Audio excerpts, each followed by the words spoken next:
There are two things Jim Carrey has said about Donald Trump that Trump has never responded to. Not a post, not a tweet, not a Resident's Midnight all capitals rebuttal. Two specific, documented statements, one made with a paintbrush, one made with his body on a live television stage, that arrived in the public record and stayed there, unanswered, in the specific audible silence of a man who has responded to every other celebrity critic with a vocabulary of overrated and washed up and not talented and failed, and who found, in Carrey's two specific instruments, something the vocabulary could not reach. The first instrument is paint. The second is rubber. This is the story of both of them, and why a Canadian-American dual citizen who became a United States citizen in 2004, who spent the subsequent 14 years watching the country he chose with adult deliberation, be managed by a man he describes as a villain in a bad cartoon, found in the specific, physical, nonverbal media of painting and physical comedy, the two instruments most precisely calibrated to the specific, documented gap between Trump's self-constructed image and the documented reality the image is trying to cover. The confession is this: Jim Carrey did not set out to be a political painter. He said so himself to Jimmy Kimmel in September 2018, in the flat, slightly embarrassed register of a man admitting to something he had not planned, that had arrived in him the way things arrive that cannot be managed or postponed. He said, "I just started painting." He said, "I needed somewhere to put it."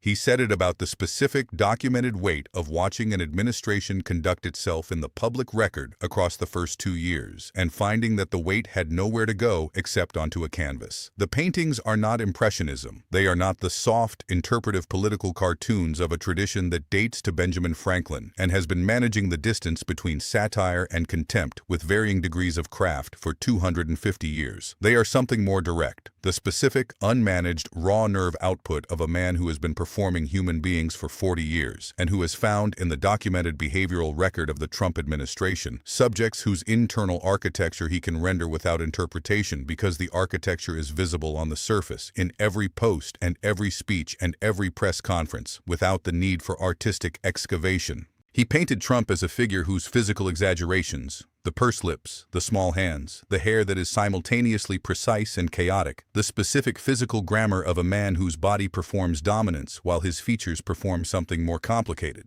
We're not caricatures in the traditional sense, but documentations, not larger than the reality, the same size as the reality, rendered in paint, in the flat, forensic register of someone who has spent a career understanding what a body says when the mouth is saying something different. He painted Sarah Huckabee Sanders with flies circling her head. He painted Mitch McConnell as a figure from mythology, the specific, cold, institutional mythology of a man who has outlasted every principle he ever claimed by living long enough for the principles to become inconvenient. He brought the paintings to Kimmel's desk in September 2018 and described them in the specific, wry, forensic voice of a man who has found an instrument that does not require performance. That is simply the documented finding, rendered in pigment, placed in the record without the mediation of a microphone. Trump did not post about the paintings. He did not address the pursed lips, or the small hands, or the specific, documented renderings of his administration's figures. He addressed Carrey's career, the films, the talent, the Hollywood, the usual vocabulary deployed in the usual residence register. He did not address the canvas. The canvas remained. It accumulated. By 2020, Carrey had a documented body of political artwork that had been shared across social media hundreds of millions of times, not as political content in the usual partisan forwarding sense, but in the specific involuntary sharing register of people who have been given, in a painting, the exact visual equivalent of the thing they have been watching and have not had a word for. The painting does the work that the word cannot do. It renders the thing at the frequency of recognition, the specific, involuntary, pre-verbal recognition of someone seeing their own observation made visible by someone with the technical capacity to make it visible.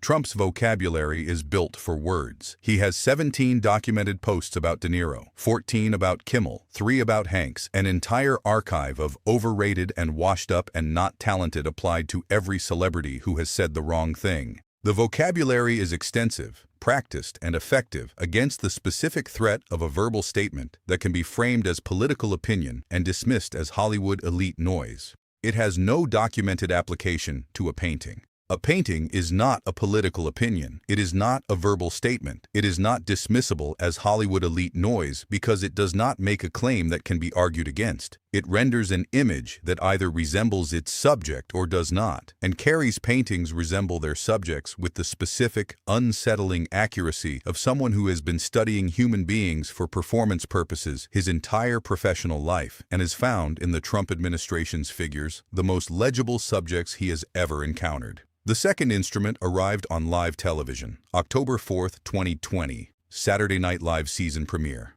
The presidential debates between Trump and Biden had been running across the preceding weeks in the specific, documented register of the most widely covered political event of the election cycle. The first debate, held on September 29th, moderated by Chris Wallace, conducted in the specific format of two men at two podiums with one moderator and a set of rules that one of them had decided did not apply to him, had generated more coverage than any single debate in modern American political history, primarily because one of the two men spent the 90 minutes talking over the other, talking over the moderator, and talking over the specific institutional format of a democratic debate in the specific, unmanaged register of someone who has decided that the format is a constraint and that constraints are for other people. Biden had struggled. The coverage of Biden's performance ran alongside the coverage of Trump's interruptions in the specific both sides format of political journalism that requires a finding from each side. And Biden's finding was, in the documented record of the debate coverage, not a good one. He had seemed, to the people watching and to the journalists covering, older than the situation required, less commanding than the moment required, less precise than the subject required. Carrey walked onto the SNL stage as Biden. He did not do a traditional impression. The craft of finding the vocal register, the physical posture, the specific behavioral tells that make a subject recognizable in the way Dana Carvey finds the rhythm of a subject and then inhabits it from the inside. Carrey did something more specific to his particular instrument. He found the energy, the specific kinetic, barely contained, rubber-limbed energy of a man who has been waiting for the specific moment when the situation allows the full deployment of what he has been holding back, and who has found that moment on the SNL stage with a Trump impression across the podium from him in the specific format of a presidential debate whose first installment had been defined by one man's refusal to allow the other man to speak. He said, "Will you shut up, man?" He said it in Biden's voice, in Biden's measured register, in the specific flat delivery of a man who has been trying to finish a sentence for 90 minutes and has arrived, finally, at the sentence that requires no finishing. The sentence that is complete at 4 words, that lands harder than anything longer would land, that does for the documented chaos of the September 29th debate what Meryl Streep did for the Kovaleski imitation in 8 words, and what Tom Hanks did for the oath in 7 words.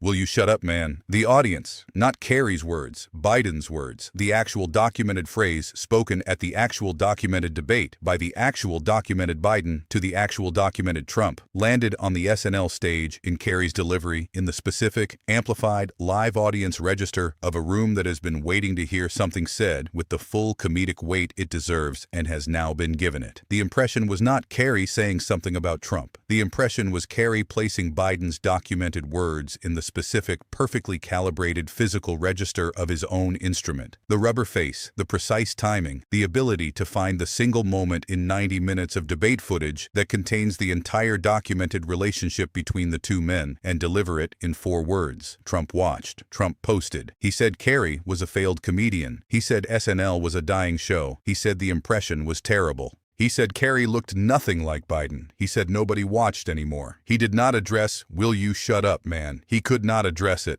because "Will you shut up, man" is not Carrey's invention. It is Biden's documented, on-camera, on-the-record statement from the September 29th debate, placed in the specific physical register that made it function as the complete and final summary of 90 minutes of documented chaos. To address Carrey's delivery of those 4 words requires addressing the 4 words themselves, and addressing the 4 words requires addressing the 90 minutes that produced them. And addressing the 90 minutes requires engaging the documented record of what occurred at that debate, which is the one record in the entire 9-year archive of Trump's television appearances that the all-capitals resident's vocabulary is least equipped to reframe. He called the impression terrible. He left "Will you shut up, man" in the SNL record, in the live audience's reaction, in the clip that ran across every platform, unanswered, at full volume. The parallel tracks of the canvas and the rubber face run across the same documented timeline and arrive at the same finding from different angles. The paintings say, "I have rendered the architecture of your administration in a medium your vocabulary cannot reach." The physical comedy says, "I have placed your most documented moment inside the specific physical instrument that makes the moment most legible." And the laughter it produces is not political opinion, not Hollywood elite noise, not the verbal statement that can be dismissed as partisan. It is the involuntary, pre-verbal recognition frequency response of people seeing the documented thing rendered in the most efficient available form. Carrey said, at the premiere of Kidding in September 2018, that the administration was like a rabid dog, and that you should not antagonize a rabid dog, but should instead try to find ways to coexist with it, while also recognizing that a rabid dog has a condition that requires treatment. He said it in the flat, wry, forensic register of someone who has found the metaphor that contains the finding most completely and is not performing the discovery. Who arrived at rabid dog the way you arrive at the right word for something after sitting with it long enough, in the voice of recognition rather than the voice of invention. Trump posted that Carrey was a terrible actor. He did not address the rabid dog. The rabid dog metaphor remained in the record, beside the paintings, beside the "Will you shut up, man," beside the two unanswered instruments, the canvas and the rubber face, that have been accumulating in the documented archive of the 9-year confrontation without a single presidential post directed at any specific painting, any specific impression, any specific rendering, or any specific four-word Biden delivery. The confirmation is in the document of silence. 17 posts about De Niro, 0 addresses of specific findings. 3 posts about Hanks, 0 addresses of specific sentences. Multiple posts about Carrey, 0 addresses of any specific painting, any specific physical comedy moment, any specific 4 words from any specific impression. The pattern across every celebrity in the record is identical. The man is addressed, the work is not. The person is called overrated. The specific thing the person produced is left standing in the record unanswered.